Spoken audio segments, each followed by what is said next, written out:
As we work our way through the fall garden cleanup, remember that simple steps taken now can actually prevent problems in the future. In fact, practicing good sanitation throughout the season can help us avoid a lot of pest problems. One of the things that I really think about this time of year is the disease cycle. A lot of our pathogens will move from one season to the next by actually overwintering in the soil. And they reach the soil through fallen fruits and foliage that have reached the ground. Pathogens in these materials will then drop spores into the soil, and these spores spend the winter there and emerge the following spring. So we can break that disease cycle by collecting these fallen fruits and disposing of those, and also if there's diseased foliage, collecting that from the ground as well. Also, we want to monitor the landscape for pest problems, and if we do see diseased material, prune that out.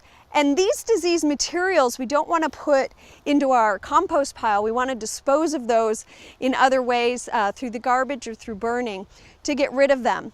Now, this disease cycle is the same for vegetable crops, fruit crops, and even disease problems in our ornamental plants. So we want to apply that good sanitation in all these areas of the garden. Now, it's also important to remember that we can move disease through the garden through our own actions. When we're pruning dead, diseased material from plants, we want to make sure to sterilize our equipment in between moving to another plant. And we can do that by washing our pruning equipment in a 10% bleach solution. Another way that humans move diseases is just by moving through a garden. Particularly when it's wet, fungal spores can stick to our clothes and then they'll get transferred onto another plant. So we want to be careful in how we move through the garden. The other thing we want to think about as we're removing dead material from the garden, such as fallen leaves, our tender annuals, is why don't we start a compost pile this time of year? It's a great way to use our decaying plant matter and turn it into a good, rich soil we could put back into the garden next year. If you have an existing compost pile, don't forget to turn it and also add some water. We've had some really dry weather. The compost pile needs moisture for decomposition. One last thing to think about, over the winter months we start to dream about next year's garden, and another area of sanitation is not introducing diseases into our garden, and we can do that by selecting certified disease-free plants and seeds. So that's something to think about as you're making your plant wish lists this winter. We've adopted a no-till gardening system in many areas of our vegetable garden. One of the key components of this is building a vegetative layer on the soil surface by leaving crop residues in place. Now, I've already discussed the benefits of this to building soil structure and water holding capacity.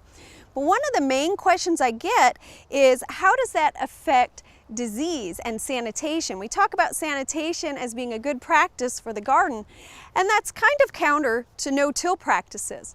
So the way I address that is to know what's happening in your garden. Pay attention. If there's diseased material, that would be a case where we don't leave those crop residues in place and we remove them. But many crops can go through a full life cycle without having problems on their foliage and stems. A great example would be our peas in the springtime. They put on a full crop and they still have very healthy foliage, and as they senesce we could just cut them down and lay them and act as a mulch for our next crop. Now, in some cases we have disease-prone crops, and tomatoes are a good example of that. They often get leaf blight on the lower foliage, and that's something that we don't want to leave in the garden.